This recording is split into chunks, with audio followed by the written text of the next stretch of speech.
नमस्कार दोस्तों, शाम के 7 बज चुके हैं और यूपी तक पर वक्त है मुद्दे की बात का। आज हम बात करेंगे अखिलेश यादव और चाचा शिवपाल यादव की जुगलबंदी की, जिसे लेकर उत्तर प्रदेश के सियासी गलियारों में चर्चा बनी हुई है। दरअसल कल 7 बरस के बाद अखिलेश यादव का जो समाजवादी पार्टी का कार्यालय है वहां पर शिवपाल यादव पहुंचे। वहां पर उनका जोरदार स्वागत हुआ। वहां जो उन्होंने भाषण दिया वो काफी इमोशनल था और इसे इस तरीके से देखा गया कि पार्टी कार्यालय से जो 7 बरस से दूरी बनी हुई थी, जो एक सिंबल था कि अखिलेश यादव और शिवपाल यादव में सब कुछ ठीक नहीं हुआ है, वो सिंबल भी कल खत्म हो गया।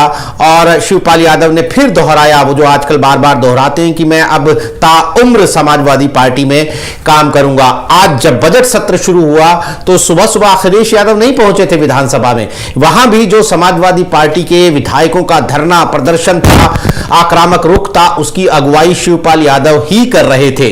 यानी शिवपाल यादव को जो अहमियत, इसके अलावा बजट सत्र में हमें हो सकता है कि जब बजट सत्र आज शुरू हो गया है, लेकिन जब विधान सभा की कार्रवाई शुरू हो तो हमें अगली सीट पर बैठे हुए सबसे पहली सीट पर अखिलेश यादव के साथ शिवपाल यादव नजर आए, जो पिछले सत्र के दौरान नजर नहीं आए थे। वहां भी एक और अहमियत के तौर पर उसे देखा जा रहा है। तो शिवपाल यादव को जो अहमियत एक के बाद एक अखिलेश यादव दे रहे हैं, उससे यह चर्चा है कि अखिलेश यादव को समझ में आ गया है कि चाचा शिवपाल यादव का सियासी फायदा क्या है, उनका सियासी जलवा क्या है और 2024 के लिए उन्हें अहमियत देना बहुत जरूरी है। इसके अलावा अगर हम स्वामी प्रसाद मौर्य की बात करें तो अखिलेश यादव ने यह जरूर कह दिया है कि रामचरितमानस की बात कोई नहीं करेगा, लेकिन स्वामी प्रसाद मौर्य भी जो अपने बयान दे रहे हैं, अगर आप उन्हें थोड़ा एक माइक्रोस्कोप के जरिए देखते हैं तो वो ऐसा नहीं है कि वो बिल्कुल चुप हो गए हैं। मैं उनके कुछ बयान आगे सुनवाऊंगा आपको कार्यक्रम के दौरान, तब हम देखेंगे कि किस तरीके से वो अपने बयानबाजी कर रहे हैं और उसे किस तरीके से देखा जाना चाहिए। तो क्या अखिलेश यादव के 2024 के लिए अब ये 2 हथियार हैं, स्वामी प्रसाद मौर्य और शिवपाल यादव? इस बात पर चर्चा करने के लिए मेरे साथ मौजूद हैं इलाहाबाद यूनिवर्सिटी के पॉलिटिकल साइंस के head professor doctor Pankaj Kumar, कबूल अहमद जो कि राजनीतिक विश्लेषक हैं, आज तक .in वेबसाइट के सीनियर कंटेंट एडिटर हैं, कुमार अभिषेक जो कि हमारे संपादक हैं, लखनऊ में एडिटर हैं, और अमीश राय जो कि यूपी तक .in यानी जो हमारी वेबसाइट है उसके एडिटर हैं। सबसे पहले डॉक्टर पंकज, मैं आपसे यह समझना चाहता हूं कि जिस तरह की अहमियत शिवपाल यादव को मिल रही है और वो जो बार बार दोहरा रहे हैं अब मैं ताउम्र समाजवादी पार्टी में ही काम करूंगा, उससे यह साफ हो गया है कि भाई अब अखिलेश यादव ने समझ लिया है चाचा की अहमियत और चाचा और भतीजा पूरी तरह जुगलबंदी के मूड में है। देखिए, मैं थोड़ी सी आपके प्रश्न का जवाब देने के पहले थोड़ा उसकी पृष्ठभूमि में जाना चाहूंगा। ये अलगाव क्यों हुआ था? ये अलगाव किसी वैचारिक मुद्दे पे नहीं था, अलगाव किसी नैतिक मुद्दे पे भी नहीं था। अलगाव सिर्फ और सिर्फ आप कह सकते हो, ईगो क्लैश भी नहीं करूंगा, लेकिन कहीं ना कहीं व्यक्तिगत प्रतिष्ठा के लिए था, जिसमें मुझे लगता है कि शिवपाल जी को थोड़ा ये समझने में भूल हुई कि माननीय नेताजी जो अब नहीं हमारे बीच, वो कितनी हद तक और कितनी दूर तक उनका साथ देंगे। क्योंकि जब सबने मुलायम सिंह जी का साथ छोड़ दिया था, फिर भी शिवपाल जी उनके साथ डटे रहे थे। तो यहीं से शुरुआत होती है और ये सारी समस्याओं की जड़ शिवपाल जी और अखिलेश जी के बीच कम और उनके जो जो सलाहकार आप कह लीजिए या जो राजनीतिक उनके का जो राजनीतिक घेरेबंदी होती है, उसके बीच से ये सारी बातें निकल कर आई और मेरे ख्याल से उन्हीं लोगों ने माहौल को ज्यादा बिगाड़ा। अदरवाइज शिवपाल जी डे 1 से ये कहते थे कि मुख्यमंत्री मुझको अखिलेश को बनाना है, मुख्यमंत्री अखिलेश जी को बनाना है। व्यक्तिगत बातचीत में भी कहते थे कि मेरी कोई महत्वाकांक्षा नहीं है, मुझे बहुत कुछ मिल गया है। लेकिन कहीं ना कहीं उन लोगों ने माहौल खराब किया और एक अविश्वास का माहौल पैदा हुआ, अविश्वास का माहौल पैदा हुआ दोनों के बीच, जिसका खामियाजा पूरी पार्टी को भुगतना पड़ा। नंबर 1। और नंबर 2, अहमियत का जहां तक सवाल है, अखिलेश जी को शुरू से कभी भी अखिलेश जी ने उनको, आप देखिए जब बिल्कुल तनातनी के दौर में थे तब भी जब कभी सार्वजनिक मंचों पे वो लोग मिलते थे, दिखते थे, तो भले ही बात ना करें लेकिन तुरंत लपक के अखिलेश जी उनका पैर छूते थे और पैर छू के अलग बैठ जाते थे। तो मुझे लगता है कि कोई बड़ी भारी लड़ाई नहीं थी, वो एक थोड़ा सा आप क्या कह लोगे, कुछ गलतफहमी के शिकार दोनों पक्ष थे, उसी के कारण ये बिखराव हुआ। और फिर अब जो है अच्छी बात ये है समाजवादी आंदोलन के बीच कि इन दोनों के बीच एका हो गया है। जी कबूल, आपसे भी मैं यही सवाल पूछना चाहता हूँ। हालांकि डॉक्टर साहब ने कहा कि वो पैर छू लेते थे अखिलेश शिवपाल बात नहीं की, लेकिन वो दिन तो थे जब हम ये कहते थे कि दोनों को एक दूसरे की सूरत देखना भी गवारा नहीं है। वो मतलब शब्दों की मर्यादा की भले ही ना लांघी हो, लेकिन फिर भी जो एक दूसरे को लेकर नापसंदगी थी वो बिल्कुल जाहिर हुआ करती थी। जी भाई, दोनों ही नेताओं के बीच ये राजनीतिक वर्चस्व की लड़ाई थी। दरअसल शिवपाल यादव ये सोच रहे थे कि हम अपने भाई के साथ, मुलायम सिंह यादव के साथ, समाजवादी पार्टी को मजबूत करने में जितना मुलायम सिंह यादव ने योगदान दिया उससे कम योगदान शिवपाल यादव ने दिया। निश्चित रूप शिवपाल यादव ने भी उतना ही पसीना बहाया। संगठन से लेके तमाम चीजें, मुलायम सिंह यादव की राजनीति को मुलायम सिंह यादव के ताकने के, एक तरह से मुलायम सिंह यादव के वो हनुमान हुआ करते थे। लेकिन ये हमेशा रहा है कि पिता की विरासत भाई को कम, बेटे को हमेशा मिली है। तो मुझे लगता है इस समझने में थोड़ा सा शिवपाल यादव भूल कर गए, और उनको लगा कि ऐसा है कि जितना नेताजी के हम करीब हैं, हम उनके लाडले हैं भाई के नाते, लेकिन जो हमेशा होता आया है, दिखा है कि जो पिता की विरासत है उसमें पहला हक बेटे का ही होता है। तो वही चीज मुलायम सिंह यादव, लेकिन वो ये तक समझते रहे शिवपाल यादव कि इस राजनीतिक जो विरासत है मुलायम सिंह के, उसके असल जो वारिस हैं वो खुद को अपने आप को मान रहे थे। यही चीज जो है शिवपाल यादव को, अखिलेश यादव को बर्दाश्त नहीं हो रही थी। इसकी वजह से जो जो चीजें आई हैं वो साफ सबके सामने हैं। तमाम चीजें हुई, एक दूसरे पे वार हुए, जुबान बयानबाजी हुई, एक दूसरे पर कटाक्ष किए गए। लेकिन अखिलेश यादव बात कह रहे थे कि हाँ सम्मान देने की, तो वो ये कहते थे कि एक चाचा के तौर पर हम उनको सम्मान देते हैं, लेकिन एक नेता के तौर पे जो है उनको सम्मान उस तरह का नहीं। वो एक राजनीतिक दल के एक विधायक हैं, उनका उस तरह से स्वागत है। लेकिन अगर ये सोचें कि वो दूसरे और नेताओं की तरह, तो वो नहीं। दरअसल अखिलेश यादव को ये लग रहा था कि अगर हम शिवपाल यादव को ज्यादा अहमियत दिया तो कहीं ऐसा ना हो कि पार्टी में जिस चीज को लेके, राजनीतिक वर्चस्व को लेके 2016 के आखिरी में और 17 के शुरुआती दौर में जो चीज दिखी है, जिसका मामला जो है चुनाव आयोग तक गया, सुप्रीम कोर्ट तक गया, और लखनऊ की सड़कों पे तो सार्वजनिक रूप से दिखाई, तो वो चीजें अब वो दोबारा से नहीं चाहते थे, क्योंकि पार्टी पे पूरी तरह से अखिलेश यादव अपना आधिपत्य जमा चुके थे।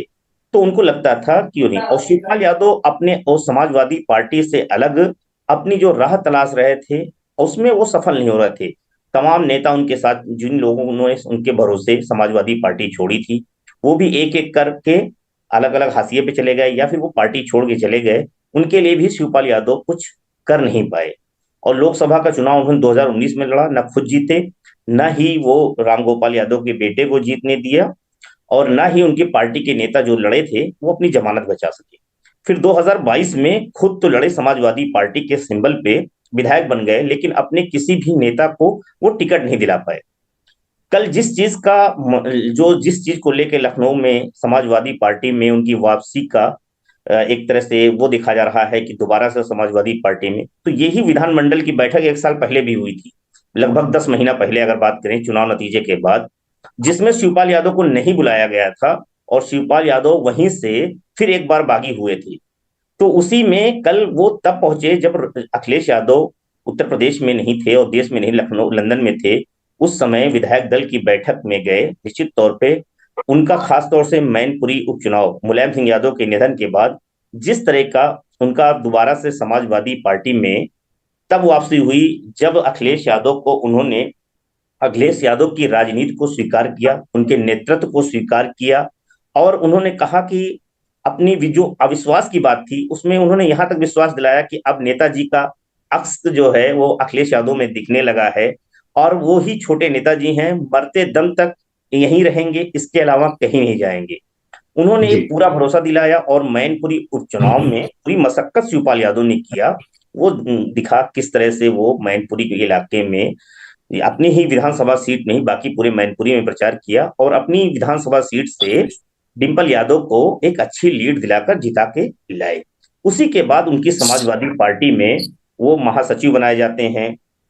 विधानसभा में अखिलेश यादव के बगल में सीट मिलती है, विधानमंडल दल की बैठक में जो है वो नेतृत्व करते हैं, तो एक एक करके धीरे धीरे चीजें उनके पक्ष में जा रही हैं। और अब दोबारा से जो उनके बीच में जिस बात का पंकज जी जिक्र कर रहे थे, अविश्वास की कमी, मुझे लगता है हाँ वो भरपाई है। लेकिन आपने एक बात कही नीरज भाई, वो चीज मुझे थोड़ा सा वो दिखता है, वो है कि जो आपने कहा कि क्या दो ये जो कर्णधार हैं शिवपाल और स्वामी प्रसाद मौर्य, नहीं कबूल, मैं आपसे गुजारिश करूंगा, स्वामी प्रसाद मौर्य पे हम लोग एक फेज के बाद आते हैं, एक बार हम ठीक ठीक, नहीं शिवपाल नहीं, यादव की चर्चा कर लेते हैं। हाँ शिवपाल यादव पे ही उनकी ताकत पे जो बात हो रही थी वो हम लोग आगे करेंगे। लेकिन ये बात जरूर है कि अखिलेश यादव और शिवपाल यादव के बीच में जो थोड़ा सा अविश्वास की कमी जो दिख रही थी वो थोड़ा सा भरी है। लेकिन अगर ये कहा जाए कि अभी पूरी तरह से खत्म हो गई है, तो मुझे नहीं लगता कि अभी पूरी तरह से खत्म हुई है। वो शिवपाल यादव को उतनी ही अखिलेश यादव छूट दे रहे हैं अभी भी, जितनी लगाम में वो पकड़ में रहें, उससे बाहर ना जा सके। मुझे लगता है इतनी ही उन्हें छूट होगी। इसीलिए नंबर 2 की पोजीशन आज भी समाजवादी पार्टी में राम गोपाल यादव के ही पास है। शिवपाल यादव का वही कद है जो स्वामी प्रसाद मौर्य से लेकर तमाम जो 12 महासचिव हैं वही कद है। बिल्कुल यही सवाल मैं कुमार अभिषेक से करने वाला था कि कुमार अभिषेक, जब ये पद दिया गया था शिवपाल, सब लोगों ने यही चर्चा की थी कि भाई महासचिव तो और भी हैं पार्टी में, इसका मतलब है कि अखिलेश यादव ने शिवपाल यादव को ये कहा है कि भाई आप वन ऑफ आवर लीडर्स हैं, आप कोई बहुत खास आपकी अहमियत नहीं है। लेकिन अब पिछले दिनों से जो हम देख रहे हैं, आज देखिए ना, अगर ये पुराने वाले मतलब अगर ये वही पुराने रिश्ते होते तो अखिलेश यादव कभी मौका ना देते कि विधानसभा में पहले जाकर शिवपाल यादव जो है वो लीड करें मोर्चे को, धरने को। सारी अटेंशन वही उन्हें ही मिल रही थी सुबह सुबह जब अखिलेश यादव वहां पर नहीं थे। अब अपने बराबर की सीट पर बिठाने के लिए भी पर्चा दे दिया है, दरख्वास्त कर दी है। तो आपको लगता है कि ये अखिलेश यादव को अब ये समझ में आ गया है, पिछले मैनपुरी चुनाव की बात कर लीजिए या पिछले दिनों हुए दौरों की बात कर लीजिए, कि भाई चाचा का जलवा तो है संगठन में और उन्हें साथ लेकर चलना पड़ेगा। और शिवपाल यादव भी जो बार बार कह रहे हैं कि मैं अब ताउम्र समाजवादी पार्टी में रहूंगा, तो वो ये कार्यकर्ताओं में और वोटरों में ये कंफ्यूजन खत्म करना चाहते हैं कि ये चुनावों के बाद चुनावों में साथ आते हैं, फिर कोई बड़ा चुनाव होता है उसके बाद फिर अलग हो जाते हैं, तो वो कंफ्यूजन भी वो दूर करना चाहते हैं।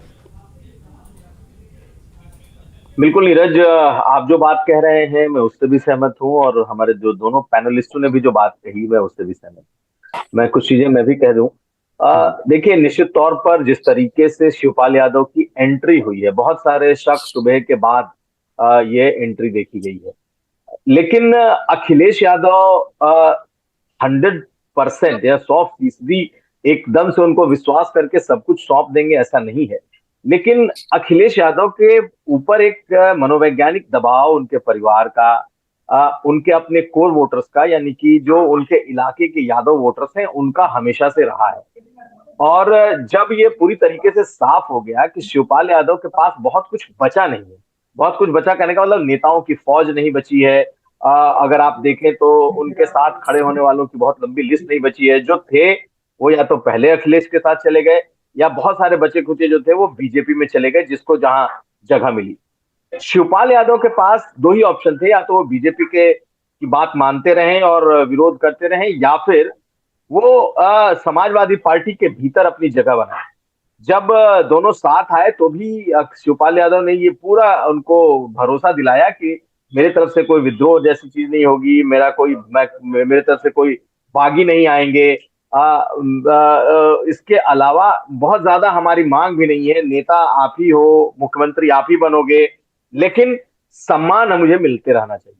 तो देखिए, आपने देखा कि जब लिस्ट जारी हुई तो उसमें शिवपाल यादव के बचे खुचे लोगों में से भी कोई नहीं था, सिवाय एक महिला मोर्चा को अगर आप देख लें, छोड़ दें, तो उसमें से कोई नहीं था। फिर भी शिवपाल यादव को किसी बात की अब कोई शिकवा शिकायत नहीं है।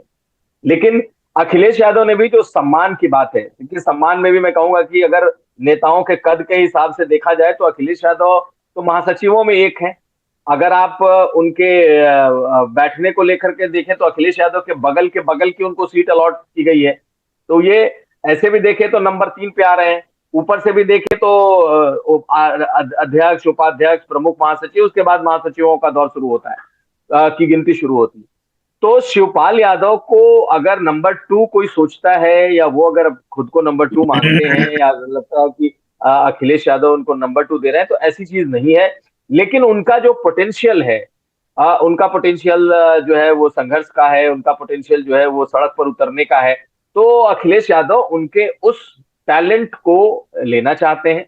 भाई हर जगह अब कहीं भी धरना प्रदर्शन हो, बड़े सड़कों पर उतरना हो, तो जरूरी नहीं कि हर जगह अखिलेश यादव ही उतरे, क्योंकि अब हर कोई यही उम्मीद करता था कि भाई इस मुद्दे पे अखिलेश यादव सड़क पर उतर जाएं और विधानसभा के सामने धरने पर बैठ जाएं।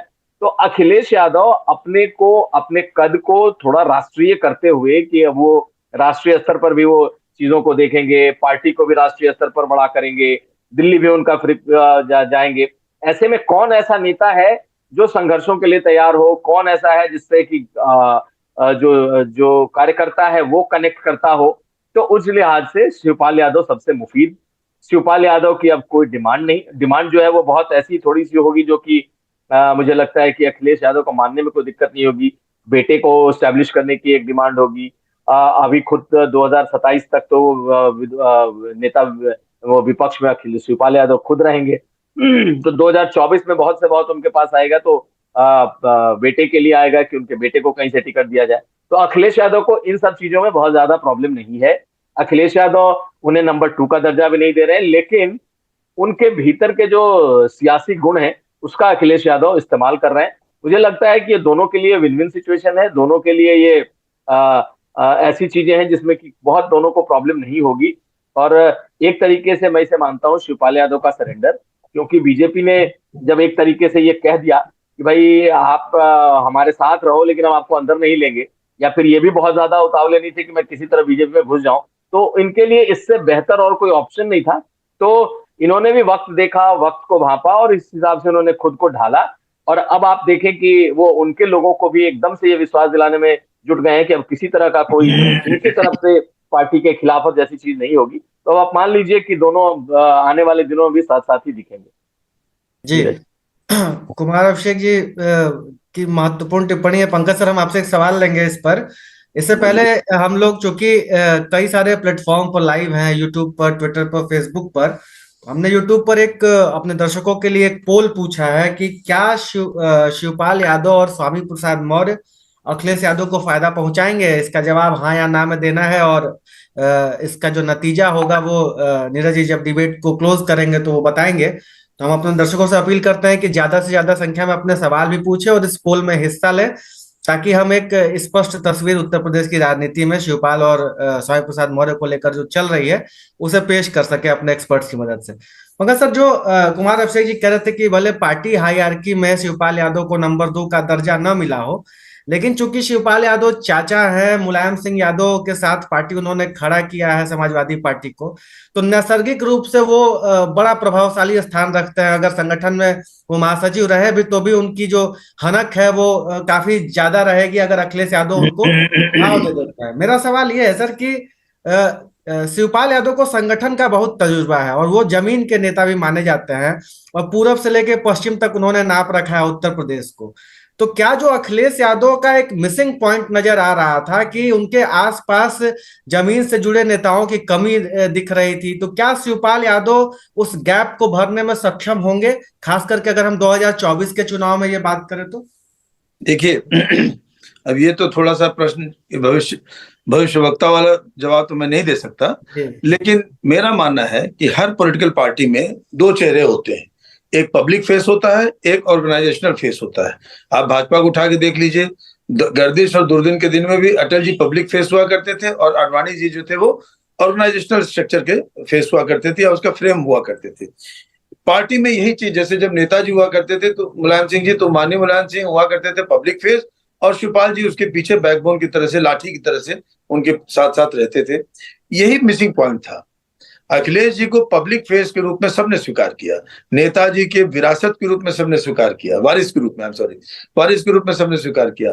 लेकिन कहीं ना कहीं संगठन पे वो पकड़ अखिलेश जी की, मैं कहूंगा वो पकड़ नहीं थी। पकड़ विरासत की थी, लेकिन पहचानने की पकड़ जो होती है, तमाम ऐसे लोग उनके इर्द गिर्द इकट्ठा हो जाते थे या हो जाते हैं अभी भी, जो जिनका पार्टी में कोई बहुत जिनका कोई महत्व नहीं हो सकता, मैं कहता हूं, और जिनको पार्टी के विषय में कुछ बहुत जानकारी भी नहीं है। अभी देखिए, जैसे मैं उदाहरण दूं, इलाहाबाद से एक नेत्री थी, वो आई पार्टी में, उनको आपने टिकट दे दिया, एक बार लड़ी, दूसरी बार लड़ी, अब आपने उनको चिल्ला चिल्ला कह रहे कि मुझको बिना कारण बताओ बाहर कर दिया।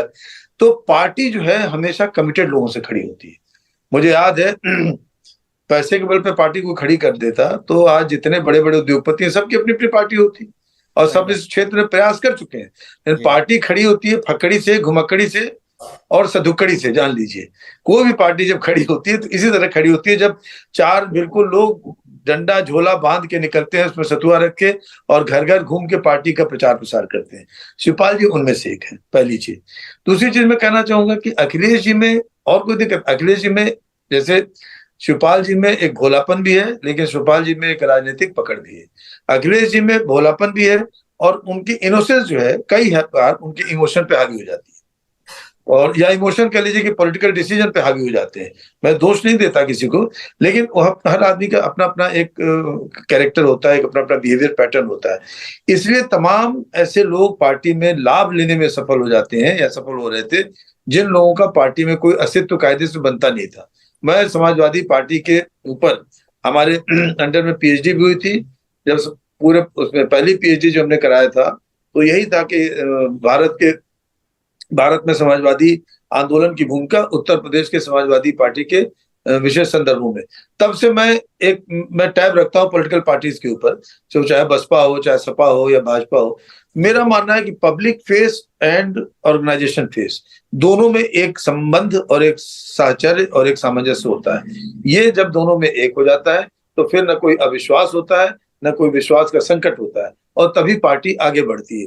आज जो हो रहा है वो 17 से ही होता रहता, या 17 क्यों, 2012 में अखिलेश जी मुख्यमंत्री हुए और तब से आप देख लीजिए तो 17 में तो लोग अलग हुए थे ना, लेकिन 12 से 16 तक अंडर करंट था दोनों के बीच। मैं जानता हूं, बहुत नजदीक से जानता हूं, दोनों के बीच अंडर करंट था। कौन किस पे ज्यादा अविश्वास करता है, कौन किस पे ज्यादा कम विश्वास करता है।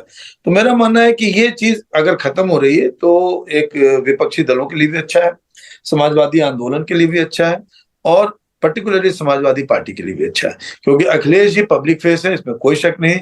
पब्लिक में एक क्लीन चेहरा है, बिल्कुल मतलब एक उसको इम्पैक्ट फैक्टर जो मानते हैं हम लोग, बहुत अच्छा इम्पैक्ट फैक्टर है उनका। और शिवपाल जी को संगठन की अच्छी पकड़ है, शिवपाल जी ने संगठन में काम किया है, संगठन के तमाम जिलाध्यक्षों को, तमाम लोगों को नजदीक से पहचानते हैं, जानते हैं, और लोग उनकी कदर करते हैं। बीच में भी देखिए जब शिवपाल जी ने अपनी पार्टी बनाई थी तो उस पार्टी बनाने में भी माननीय मुलायम सिंह उनके मंच पे पहुंचे थे, अगर आपको याद हो। यही चूक थी शिवपाल जी की, उनको लगा कि नेताजी का हाथ मेरे ऊपर आ जाएगा और मैं असली समाजवादी पार्टी हो जाऊंगा। ये जरूर मुझे लगता है ये चूक उनसे हुई, कहीं ना कहीं राजनीतिक परिपक्वता की बात भी। लेकिन जैसा कि अभी मकबूल जी ने कहा, आई एम सॉरी गलत ना नाम नहीं लिया ना हमने, कबूल सर, आई एम सॉरी, कबूल साहब ने जैसे कहा कि यही वो उनको ये शायद समझ में नहीं आया कि वरासत जो है हमेशा वारिस को मिलती है और वारिस पुत्र ही होता है। यहीं पे थोड़ी चूक हुई। अब अच्छी बात है दोनों लोग साथ आ गए, और मुझे लगता है कि 2024 के चुनाव में या 2000 आगे की भी राजनीतिक जो कवायदे होंगी या जो राजनीतिक प्रयास होंगे उसमें शिवपाल जी की महत्वपूर्ण भूमिका होगी। देखिए मेरा ये मानना है कि नंबर 2 कौन है, नंबर 3 कौन है, इस पे बहुत अंतर नहीं पड़ता। अगर जनता आपको एक साथ देखना चाहती है तो दोनों पे दबाव था, ये मैं बता दूं। दोनों के ऊपर जो कोर वोटर है, यादवों का भी और मुसलमानों का भी, दोनों का भयंकर दबाव था कि आप दोनों लोग साथ आ जाए। कोई नहीं चाहता था कि दोनों अलग अलग लड़े, और उसी कोर वोटर का दबाव है, जो माई समीकरण के कोर वोटर है, उन्हीं का दबाव था कि इन दोनों लोगों को एक होना पड़ा, वो चाहे कारण जो भी रहा हो। लेकिन दोनों लोगों ने नुकसान उठाया। 17 के चुनाव में अखिलेश जी ने भयंकर नुकसान उठाया, 22 के चुनाव में अखिलेश जी ने भयंकर नुकसान उठाया। शिवपाल जी के पास खोने के लिए क्या था?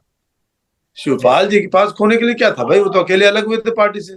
लेकिन 2017 में पार्टी की संख्या घट के 44 आ गई मेरे ख्याल से। 2022 में सरकार बन सकती थी इनकी, जो अगर आप वोट परसेंटेज, वोटिंग बिहेवियर देखें तो ऐसे में नुकसान दोनों लोगों को तगड़ा हुआ है, और अब दोनों लोग इस नुकसान की भरपाई करने का प्रयास करेंगे। ओवर टू यू जी। कबूल भाई, जो पंकज सर बहुत महत्वपूर्ण बात उन्होंने कही कि संगठन का एक चेहरा होता है और एक पार्टी फेस होता है। जैसे कि मुलायम सिंह यादव के समय में शिवपाल यादव संगठन देखा करते थे। लेकिन ये भी बात मार्के की है कि 2016 से जो विवाद इन लोगों का पब्लिक में आया, पब्लिक स्फीयर में, तो उसका जैसा पंकज सर बता रहे हैं कि काफी खामियाजा भुगतना पड़ा दोनों नेताओं को, और समाजवादी पार्टी को तो जो भुगतना पड़ा सो सामने ही है, दोनों चुनाव के परिणाम।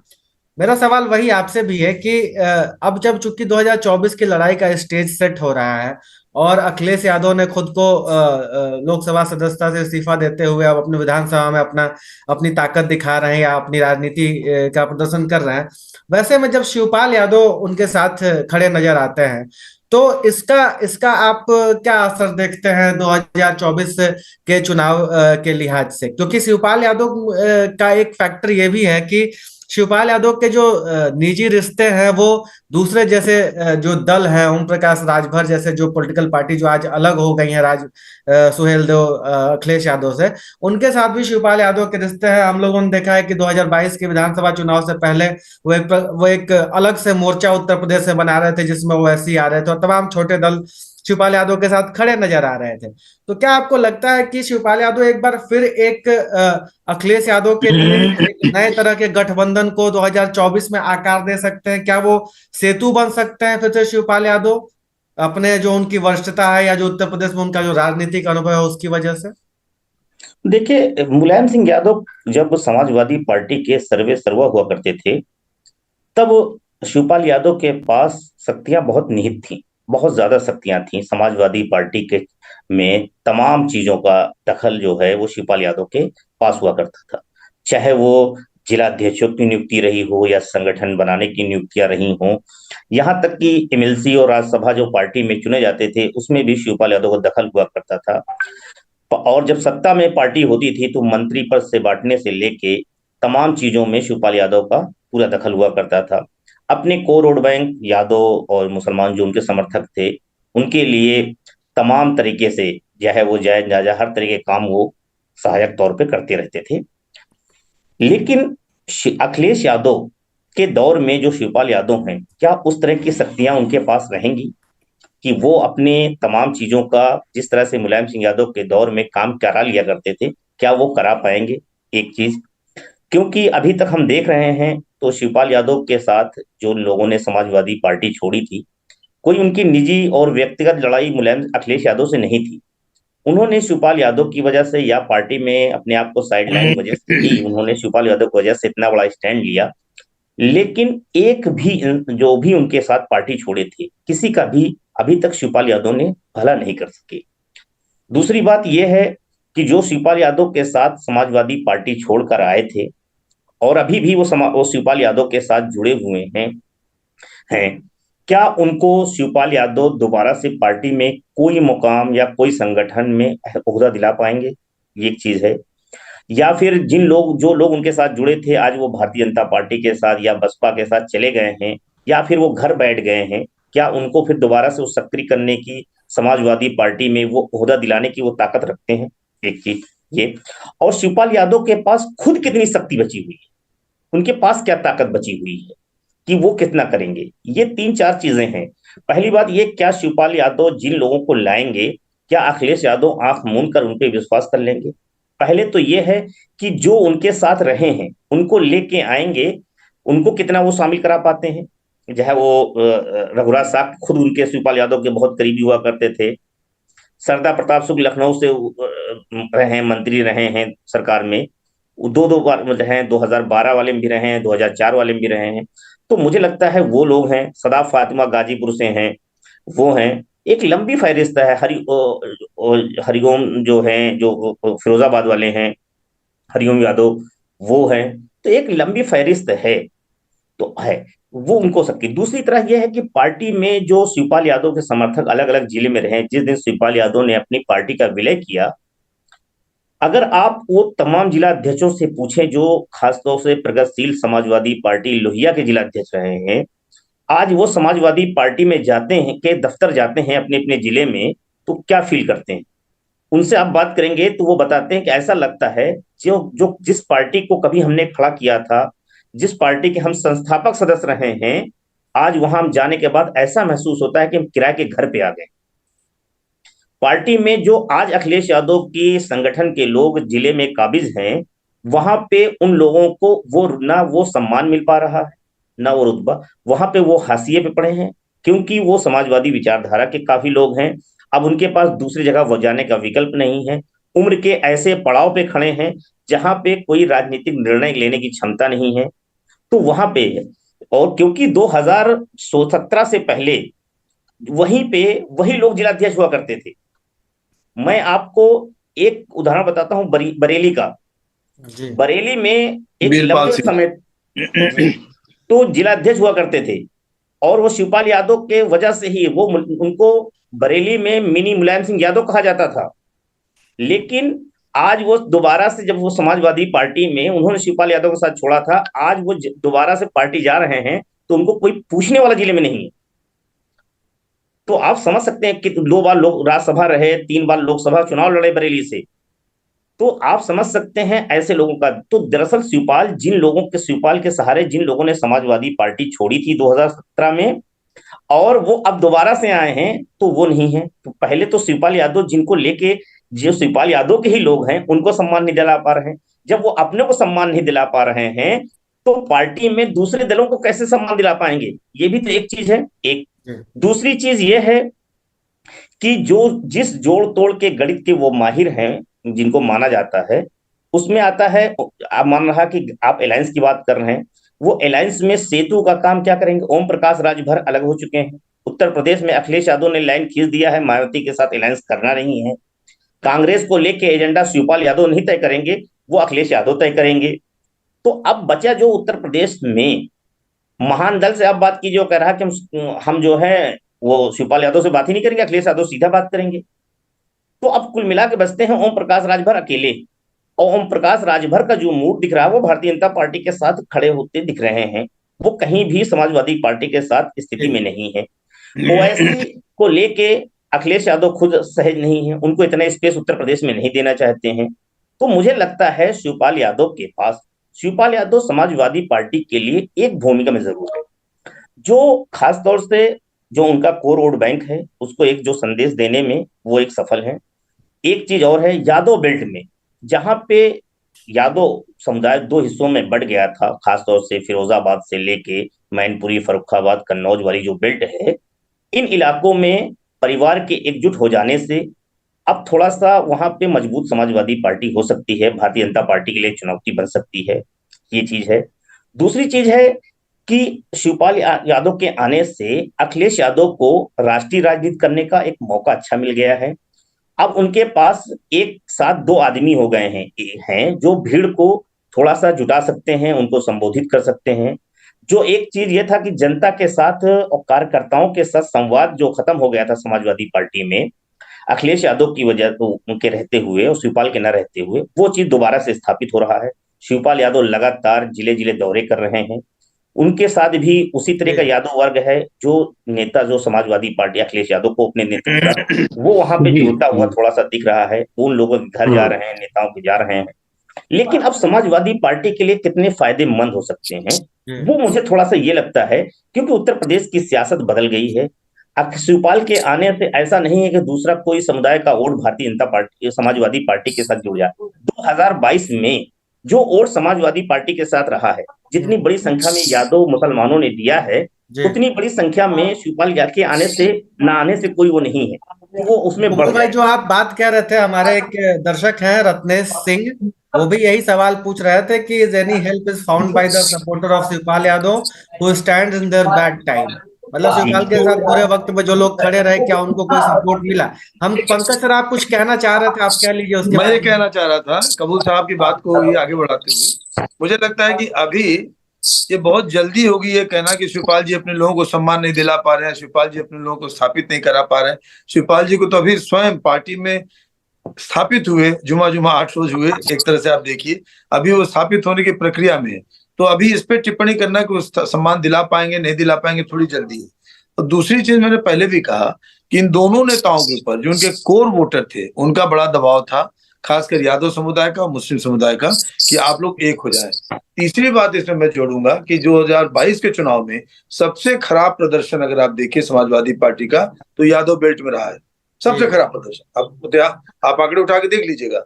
अगर वो आंकड़े सही हो जाते तो समाजवादी पार्टी सरकार बनाने के बहुत करीब पहुंचती, सीधी सी बात है।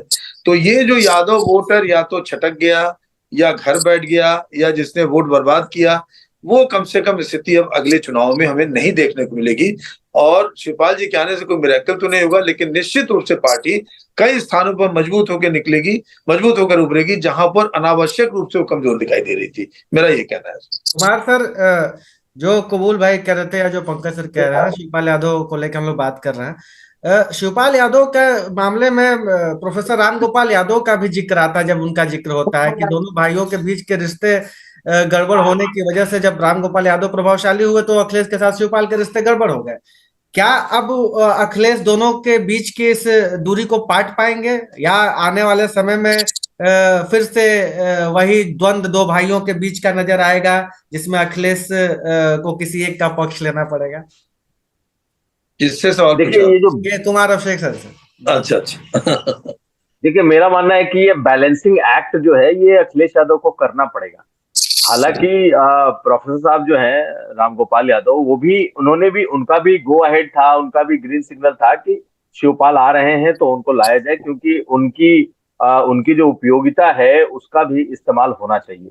लेकिन उनके आने के बाद ये चीजें तो तय हो गई ना। पहले तो वो क्लैश ऑफ टाइटन्स था कि मुलायम सिंह के बाद कोई नंबर 2 होगा, मतलब मुलायम सिंह और शिवपाल थे, वैसे अखिलेश और शिवपाल होंगे।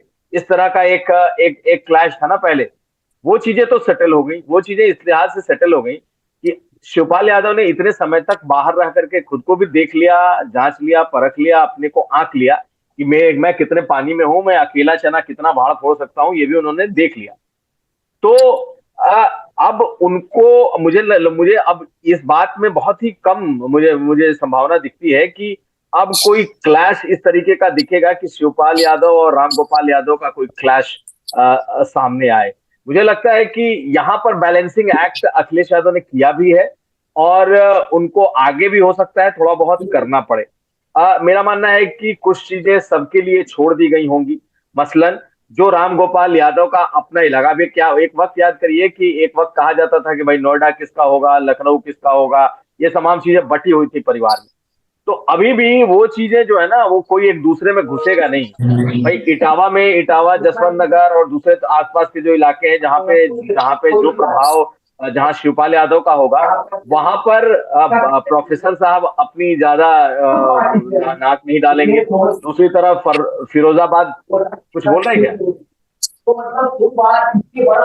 नहीं, वो किसी पंकज सर, आप अपने माइक म्यूट कर लीजिए। नहीं कुमार, मैं म्यूट करता हूं क्योंकि बगल के स्टूडियो में भी एक लाइव चल रहा है, शायद वहां से आवाज लीक हो रही है। ठीक है, तो मुझे लगता है कि इन दोनों के बीच में अब जो है ना क्लैश होने की गुंजाइश थोड़ी कम दिख रही है, क्योंकि सबने देख लिया कि इसका फायदा किसी को नहीं हुआ। शिवपाल यादव भी हार गए, उधर उनके बेटे भी हार गए। तो अब सबको चाहिए कि भाई एक चीज तो पार्टी के भीतर जो कोर वोट बैंक की बात की जा रही है, मैं उसे मुस्लिम तो नहीं जोड़ता, मुझे लगता है यादव वोटरों का इतना ज्यादा प्रभाव, परिवार का इतना ज्यादा प्रभाव बना है, और खास करके जो यादव कोर वोटर है वो हर हाल में चाहता है कि किसी सूरत में इस परिवार में जो है ना कलह नहीं हो, क्योंकि कलह से उनका नुकसान हो रहा है।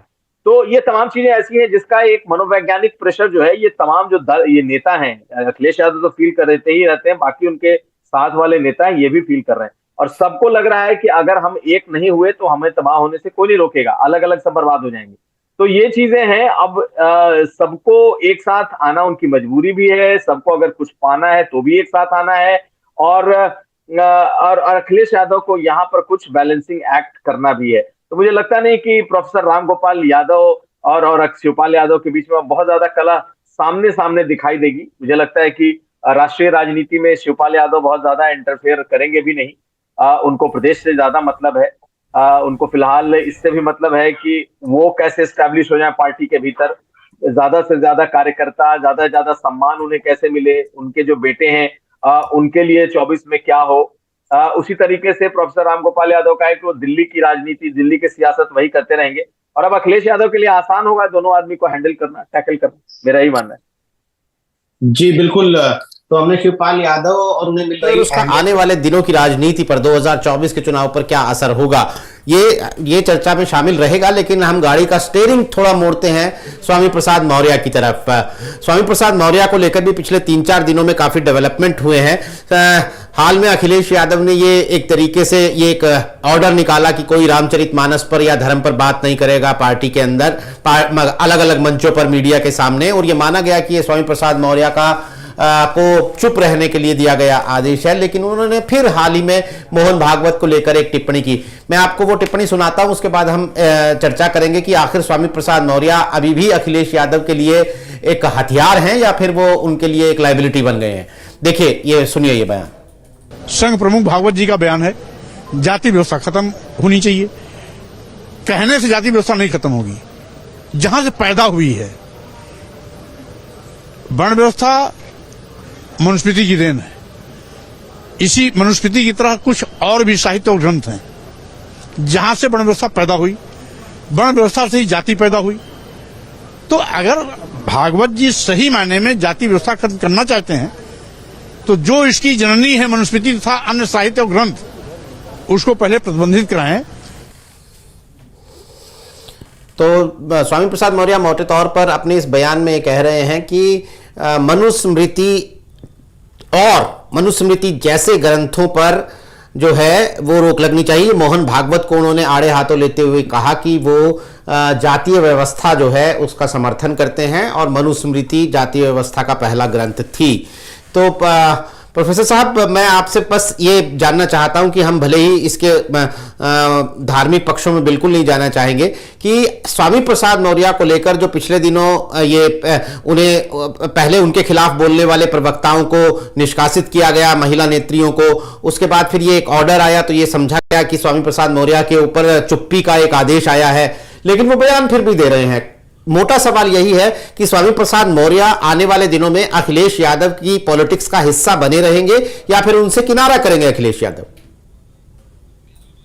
मेरा मानना है कि राजनीति जो है संभावनाओं का दौर है।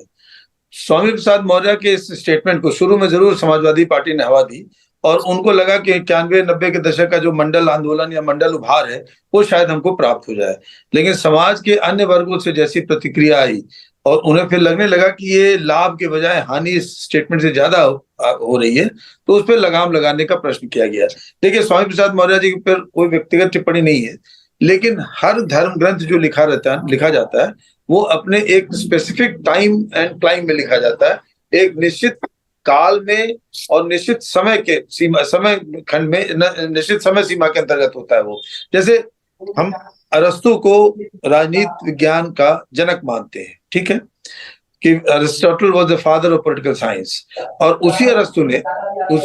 उसी अरस्तु ने दास प्रथा को अपनी पुस्तक में पूरी तरह से रैशनलाइज किया है, पूरी तरह से जस्टिफाई किया। लेकिन कहीं भी यूरोप में आप देखते हैं कि अरस्तु की पॉलिटिक्स किताब, अरस्तु किताब को जलाने की बात होती है, क्योंकि उस समय उन्होंने कहा आज के दौर में अगर हम उसको लेके आज के दौर में किसी पर टिप्पणी करें तो ये मेरे ख्याल से कोई मतलब एक बुद्धिमत्तापूर्ण टिप्पणी नहीं होगी। और मेरा मानना है कि स्वामी प्रसाद जी हमेशा से जिस दल में रहते हैं वहां पर अपने बड़बोलेपन के कारण जाने जाते हैं।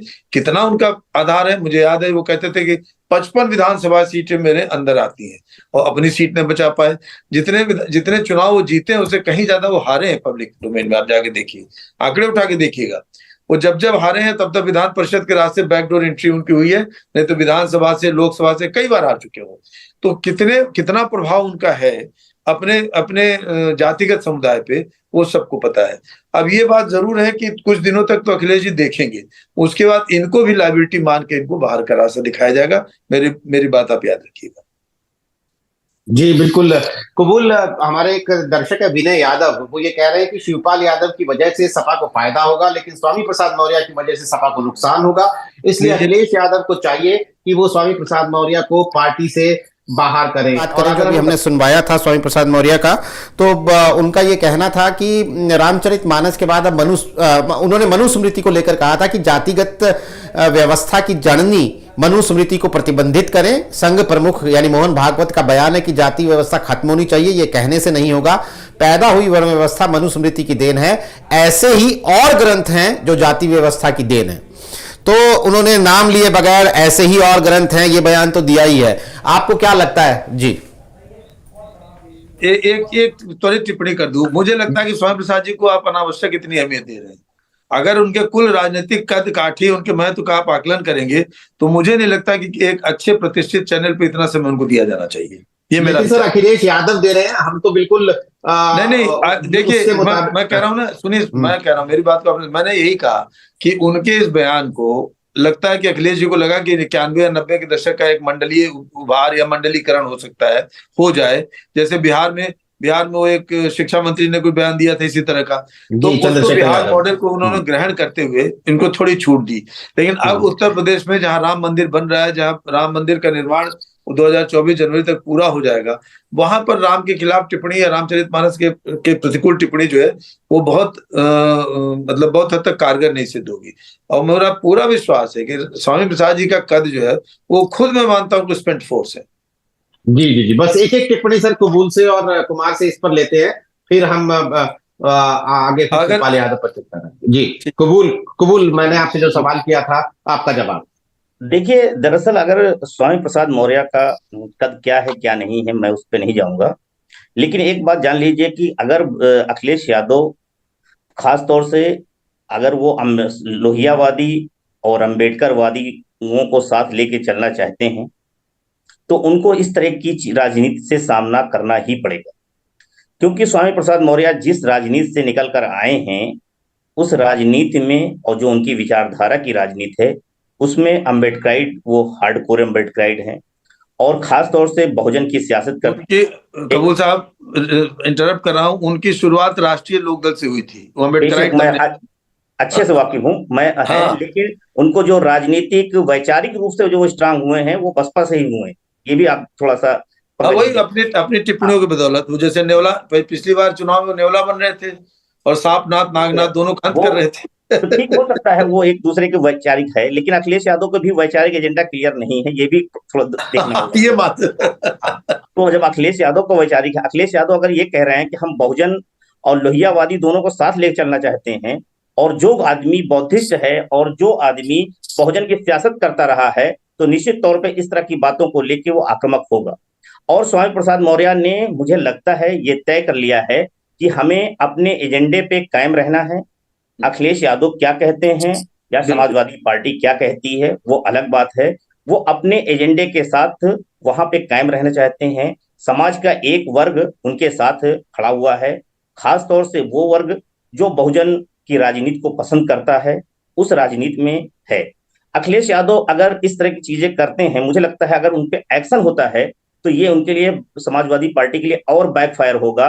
वो उस तरह से बैकफायर होगा जो अभी खास तौर से अपना दायरा यादव और मुसलमानों से बढ़ाकर अति पिछड़े वोटों को साधने की जो 2022 में कोशिश की थी, वो, और जिसमें थोड़ी बहुत सफलता भी अखिलेश यादव को मिली है, उसमें बहुत बड़ा झटका लग जाएगा। वो भले ही स्वामी प्रसाद मौर्य के एक एक्शन होता है, लेकिन इसका जो मैसेज जाएगा वो दूसरे और तमाम नेताओं को जो खास तौर से बसपा से आए हुए हैं या जो इस तरह की राजनीति को पसंद करते हैं समाजवादी पार्टी में, तो मुझे लगता है वो अखिलेश यादव एक साथ पैरेलल इनको बनाए रखेंगे। ये मुझे लगता है ये उसी तरीके से होगा जिस तरह से मुलायम सिंह यादव अपने दौर में तमाम विवादों के बीच आजम खां को पार्टी में बनाए रखे थे और उनको उसी तरह का पद और सम्मान देते रहे हैं। मुझे लगता है उसी तरह के बैलेंस बना के कहीं ना कहीं अखिलेश यादव स्वामी प्रसाद मौर्य के साथ भी चलते रहेंगे। और दूसरी चीज ये है कि स्वामी प्रसाद मौर्य जिस वर्ग से आते हैं उस वर्ग में आज की तारीख में हो सकता है वो वोट ना आए, लेकिन एक बड़ा उनका अपने समाज के बीच में है। मैं भी स्वामी प्रसाद मौर्य को उस दौर से जानता हूं, वो भले ही बसपा के टिकट पे जीते थे, ऊंचाहार विधानसभा सीट से डलमऊ जो हुआ करती थी, लेकिन उसके बाद जो उन्होंने काम किया है वो तमाम उत्तर प्रदेश के मौर्य और कुशवाहा किया है। इसीलिए उनके तमाम जगह चुनाव लड़ाने के लिए, और वहीं से उनको एक मौर्यों के बीच में मजबूती मिली है और मौर्यों के बीच में उनकी लोकप्रियता भी बढ़ी है। और वो लगातार खासतौर से बौद्धिज्म को लेके जो उनके समाज के बीच में है उसका भी अपना एक ग्राफ बढ़ा है। तो मुझे लगता है इन तमाम चीजों को देखते हुए अखिलेश यादव हो सकता है फिलहाल के लिए इन्हें खूब समझाएं कि थोड़ा सा भी ब्रेक लीजिए, जिस तरह की बातें राजनीति चल रही है उस पे। लेकिन यहीं पे अखिलेश यादव जो है, जो वैचारिक रूप से अखिलेश यादव के साथ दिक्कत है, उसका भी सामना करना पड़ेगा अखिलेश यादव को। अखिलेश यादव के सामने यही कशमकश की स्थिति है कि अखिलेश यादव तय नहीं कर पा रहे हैं कि हमें क्या मंडल वाली पॉलिटिक्स में चलना है या फिर बहुजन वाली पॉलिटिक्स में चलना है। अगर मंडल वाली पॉलिटिक्स में चलना है तो फिर उनको उस समाजवादी वाली लोहिया की राजनीति उसके साथ आगे बढ़ना पड़ेगा। अगर वो बहुजन की सियासत के साथ आगे बढ़ना चाहते हैं तो फिर वो काशीराम की भी राजनीति को और अंबेडकर की राजनीति को भी मजबूत करना होगा। और अगर वो बहुजन की सियासत करते हैं, मंडल की, निश्चित तौर पे मंडल की सियासत का असर थोड़ा सा वो हुआ है, लेकिन अगर बहुजन की सियासत, क्योंकि 2022 में जो भी समाजवादी पार्टी को सफलता मिली है, जो भी मिली है, वो थोड़ा सा मुझे लगता है कि बसपा के वोट आने से और बीजेपी और सपा के बीच सीधी लड़ाई होने से ही फायदा हुआ है। इसके अलावा कोई अखिलेश यादव को फायदा नहीं हुआ है। ना उनको अपर क्लास का उतना वोट मिला है, मुसलमानों और दलितों की एक बड़ी संख्या में वोट मिला है। जो अभी तक मुसलमानों का 60, 65, 70% वोट मिलता था, वो बढ़ के 83, 84% हो जाता है। और जो यादवों का 87% वोट हो जाता है, वो फायदा दिलाया है। इसीलिए जो अति पिछड़ी का थोड़े बहुत जो है कुर्मी और कुशवाहा मौर्य का वोट थोड़ा बहुत मिला है, वो दिलाया है। लेकिन अगर उसको और बढ़ाना है, ये बात जरूर हो सकती है, वो तो समाजवादी पार्टी रिसर्च करेगी अपना कि रामचरितमानस उन तमाम चीजों से क्या समाज से फीडबैक आ रहा है। लेकिन अखिलेश यादव को वैचारिक रूप से, क्योंकि भारतीय जनता पार्टी एक कैडर बेस्ड पार्टी है, वैचारिक रूप से है, उसका सामना करना है तो आपको अपने एक विचार एजेंडा साफ क्लियर करना होगा कि आपकी क्या विचारधारा होगी। क्या ये नहीं कि एक दिन आप बहुजन की राजनीति करें, दूसरे दिन फिर लोहिया की राजनीति करें, तीसरे दिन आप मुसलमानों की राजनीति करें। तो जो ये वैचारिक रूप से अखिलेश यादव के अंदर अंतर्द्वंद है कि वो कोई एक राजनीतिक धारा को के साथ या किसी एक विचारधारा के साथ आगे नहीं बढ़ पा रहे हैं, तो मुझे लगता है यही समाजवादी पार्टी के साथ अखिलेश यादव के साथ क्राइसिस है, जिसकी वजह से वो कशमकश में है। अगर उन्हें अपनी राजनीति को आगे बढ़ाना है तो अपना वैचारिक एजेंडा साफ करना होगा।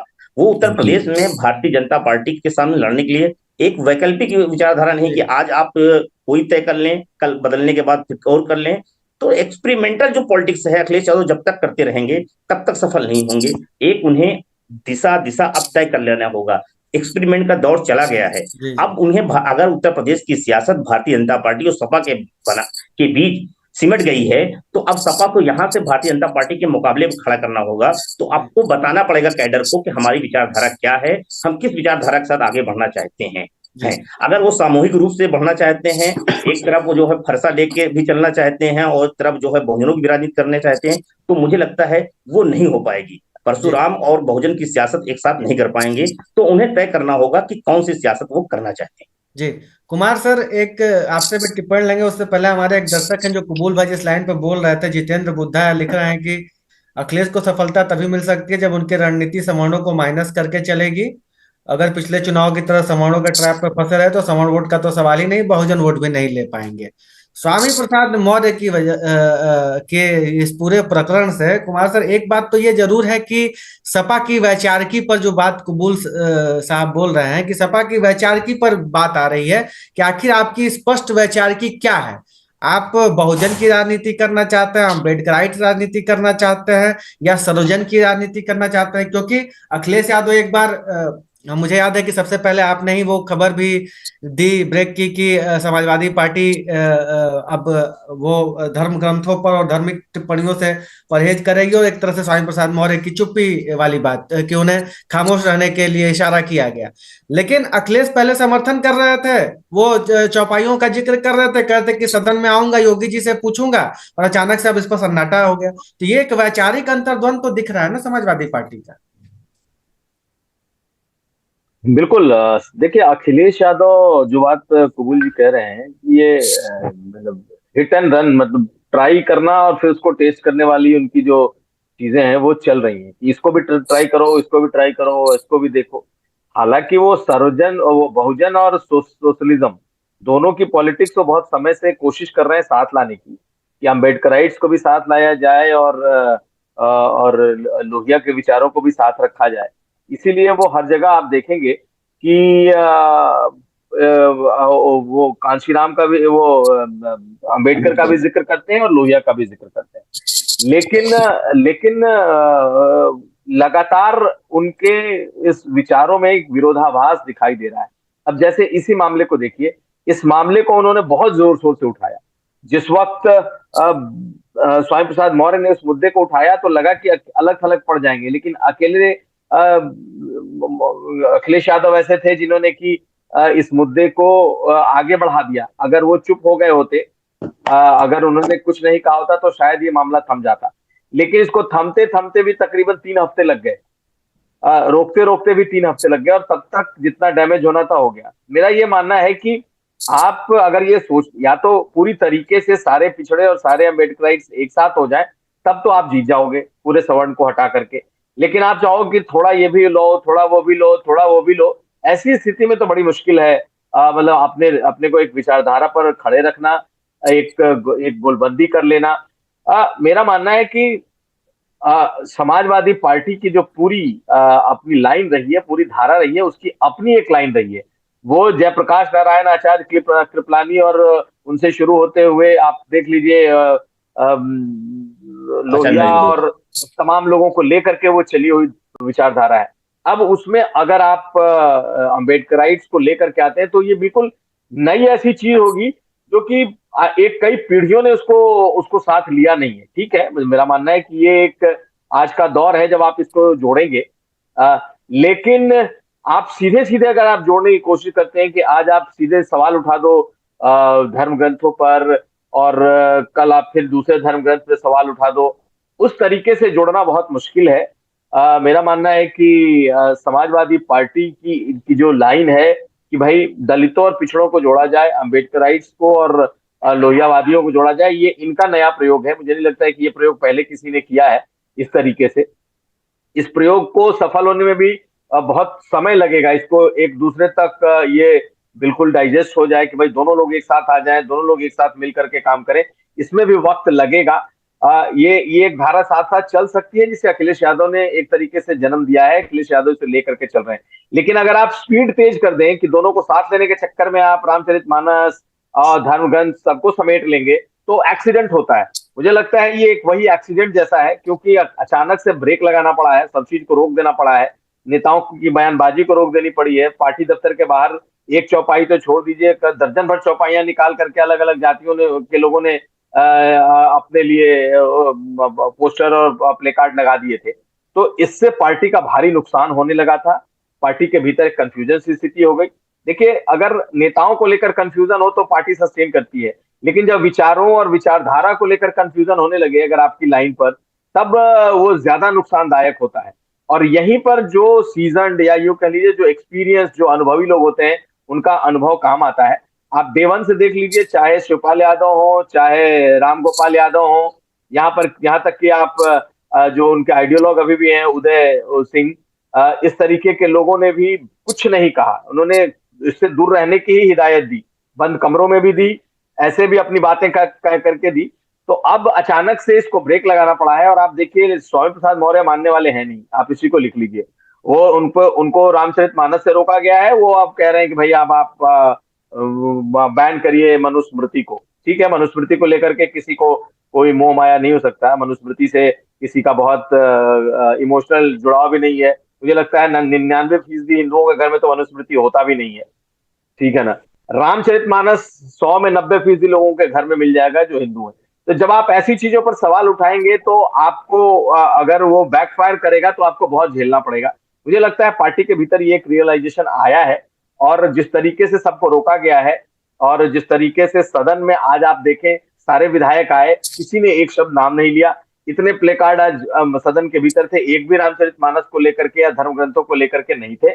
यानी कि बहुत तरीके से समाजवादी पार्टी उस मुद्दे को समेट देना चाहती है, क्योंकि इन लोगों ने जमीन पर जो अपना ग्रासरूट पर जो अपना थर्मामीटर डाला था, यानी कि वहां से जो इनको फीडबैक आ रहे थे, वो ये दिख तो रहा था कि जो अम्बेडकराइट्स, जो पढ़े लिखे कुछ ऐसे लोग हैं जो कि चौक चौराहों की सियासत करते हैं, उनमें तो इसको लेकर के एक करंट दिख रहा था। लेकिन आम जनमानस, आम जो ओबीसी, दलित, पिछड़े, ऐसे लोगों में जो कांवड़ लेके भी जाता है, जो मंदिर लेके भी जाता है, जो गांव में यज्ञ भी करता है, उसके बीच में इसे लेकर के कोई बहुत ज्यादा इस मुद्दे को लेकर के कोई उनको कुछ मिला नहीं, उनका फीडबैक उल्टा मिला।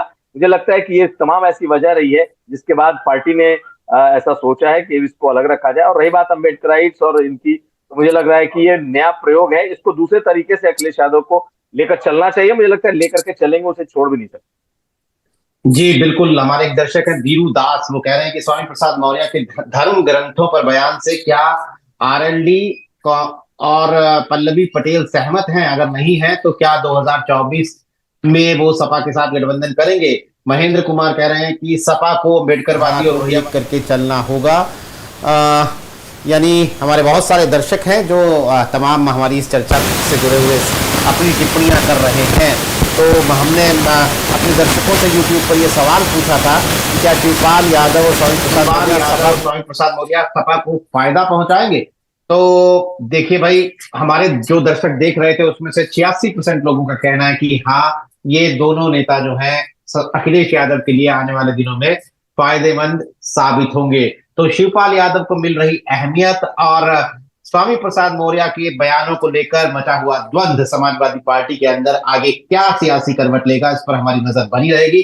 आज कार्यक्रम में शिरकत करने के लिए कुमार अभिषेक, कबूल अहमद, अमीशा, आप सभी का बहुत बहुत शुक्रिया। हमारे साथ इलाहाबाद यूनिवर्सिटी के प्रोफेसर पंकज कुमार भी थे, उनका भी बहुत बहुत शुक्रिया।